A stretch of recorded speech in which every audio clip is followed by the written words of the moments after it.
반갑습니다. 송조진입니다. 과거 YS가 했던 정치적인 결단 중에 가장 중요한 결단으로 꼽히는 게 1990년대 바로 3당 합당인데요.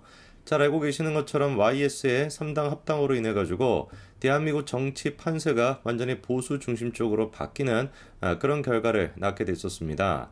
당연히 이제 그에 따라서 야당이 됐거나 특히나 이제 학생 운동권 세력들을 중심으로 해서 강한 반발이 발생을 했었는데 심지어 이제 그때 당시 뭐 1980년대 나타났었던 학생 시위 운동 이런 것들이 재현되는 뭐 그런 모습까지도 있었죠. 근데 이제 그 과정에서 조금 안타까운 사고 한 가지가 있었습니다. 바로 이제 1991년도 4월 26일에 명지대생이었던 강경대 군이 경찰이 휘둘렀던 쇠파이프에 맞아가지고 사망하는 이제 그런 사고가 발생하게 됐죠. 근데 이제 여러분도 잘 아시는 것처럼 흔히 이제 학생 운동권들이 이런 시위를 주도할 때 이런 안타까운 사고가 발생하면은 어떻게 됩니까? 이걸 사고로 가만히 놔두지를 않죠. 끊임없이 정말 진짜 치열할 정도로 이거를 정치적으로 이용해 먹지 않았습니까? 그때도 마찬가지였습니다. 그래가지고 이제 이 사건을 계기로 해가지고 연달아 이제 분신 사고가 발생하는 그런 이제 모습까지도 나타나다 보니까 결국에 이제 당시에 서강대학교 총장이었던 박홍 루카 신부가 다음과 같은 얘기를 하기도 했었죠.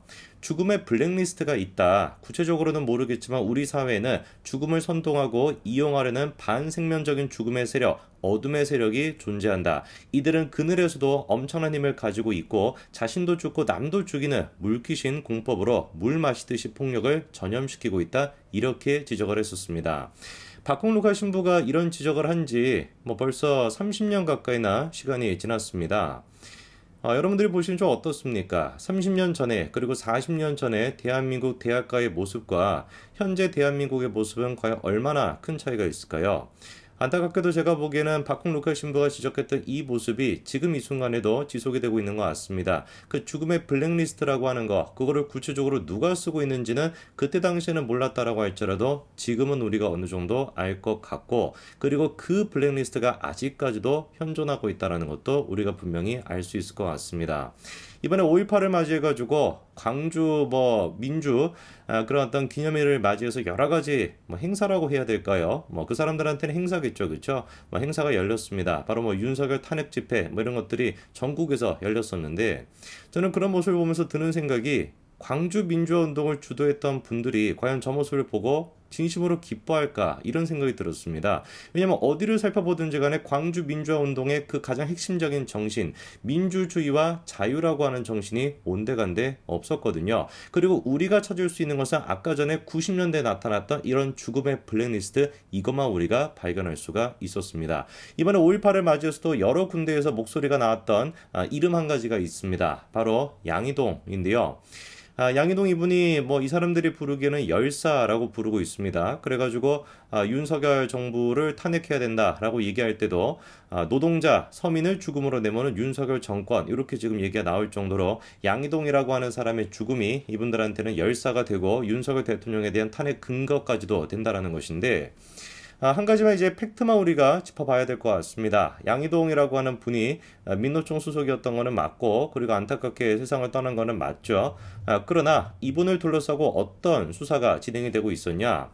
건설공사 현장 5곳에서 공사를 방해하겠다라고 하는 취지로 협박을 해서 무려 8천만 원 정도를 받은 혐의로 경찰 수사를 받고 있던 그런 중이었습니다. 그런 와중에 이제 경찰 수사 뭐 이런 것들이 좀 부당하다라고 하면서 뭐 그런 선택을 했던 것이고, 그리고 그 결과 지금 열사가 되어 있는 것인데 모르겠습니다. 제가 뭐 노동의 정신이나 노동의 가치 이런 것들에 대한 이해가 부족해서 그런지는 모르겠습니다만 암만 제가 보던 전에 그냥 수사를 회피하기 위해 가지고 그런 선택을 했다라고밖에 보이지 않거든요. 이게 어떻게 뭐 민주 노총 노동자들의 그런 것들을 대변하는 열사가 될 수 있는지 암만 제가 생각해봐도 저는 이해가 되지가 않습니다. 그래서 그런 것일까요? 지금 이제 이분을 둘러싸고도 계속해가지고 잡음이 나오고 있죠.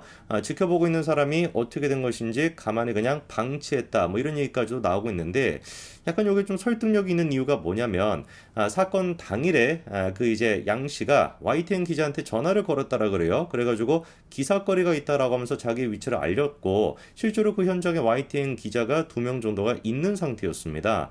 물론 이제 그 상황을 놓고서 저희가 이제 CCTV 같은 거를 봤었을 때는 방치했다라고 보이는데 뭐 여러 이제 증언들을 종합해 봤을 때 이견이 조금 나오고 있는 상태이죠. 누구는 그냥 적극적으로 말리려고 했다 이런 얘기도 YTN 기자가 중심적으로 그 얘기하고 있고, 다른 이제 목격자들 같은 경우는 그냥 방치했다 이렇게 얘기가 나오고 있는데, 뭐 어쨌거나 이거는 수사를 통해 가지고 밝혀지게 되겠죠. 그런데 제가 좀 주목하는 건 뭐냐면, 양희동 씨가 어떤 경위로 그런 선택을 했는지 그거에 대한 구체적인 우리가 알 수가 없고 진짜로 방치를 했는지는 지켜봐야 되겠습니다만, 분명히 알 수 있는 한 가지는 양희동이라고 하는 사람이 그런 선택을 했다라고 하는 이유만으로 열사가 될 수 없다라는 것이고, 그리고 양희동 씨의 그런 안타까운 사고를 민노총이 지금 지극히 정치적으로 이용하고 있다라는 거, 이것만큼은 분명히 사실이라는 겁니다. 그리고 심지어 제가 보기에 이분 또한 마찬가지로 죽음의 블랙리스트에 올라가 있던 거 아닌가라는 생각이 드는데, 왜냐, 이번에 다음 같은 단독 기사가 나왔습니다.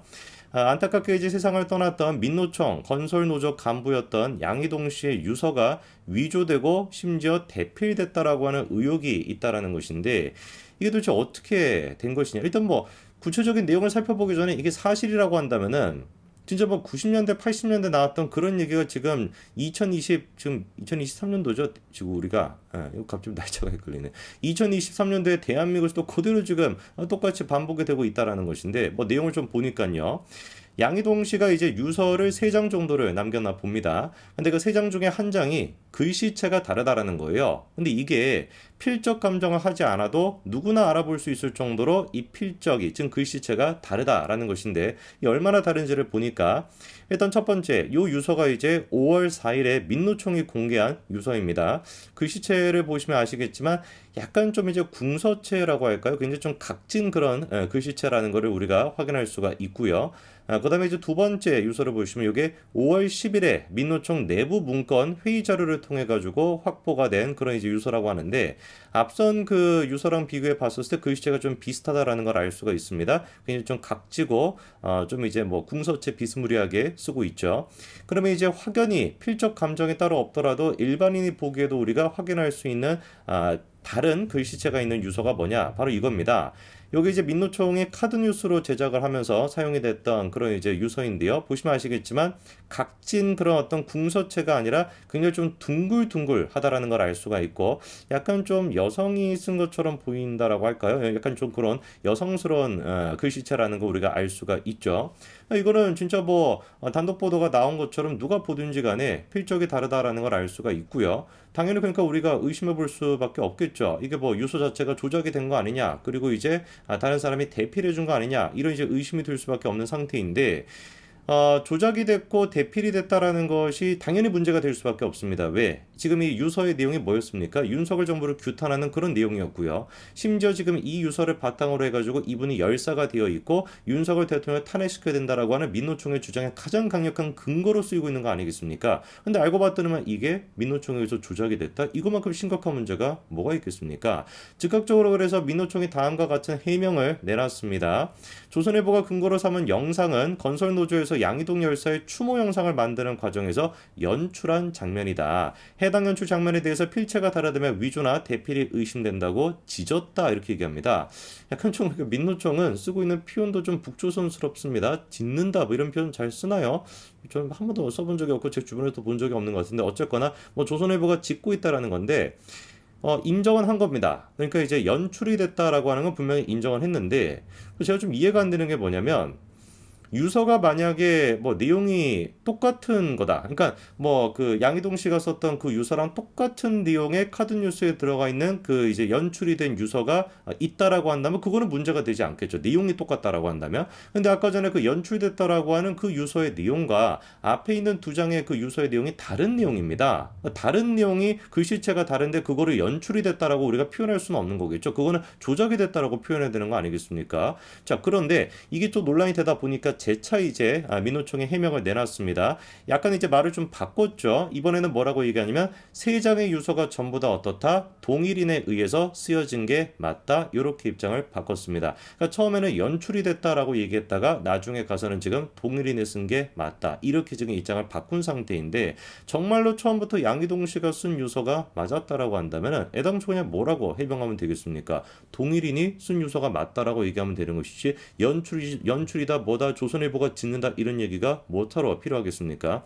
그 이후로 지금 이제 기자가 계속해가지고 연락을 취해도 민노총이 이거에 대한 답변을 따로 안 내놓고 있는 상황이라고 하는데 글쎄요, 제가 보기엔 강력히 의심이 됩니다. 민노총이 지금까지 보였던 모습이라고 한다면 충분히 유서조차 조작을 하고 그리고 대피할 가능성이 굉장히 높다라고 생각이 들고 이런 모습을 보더라도 그리고 지금 북한의 간첩이다 뭐다 뭐 이런 얘기도 계속 나오고 있지 않습니까? 그런 모습 어떤 모습을 생각해 보든지 간에 지금의 민노총은 하등 쓸모없는 조직이다. 아니 오히려 대한민국에 악영향만 끼치는 존재이다 이런 생각이 듭니다.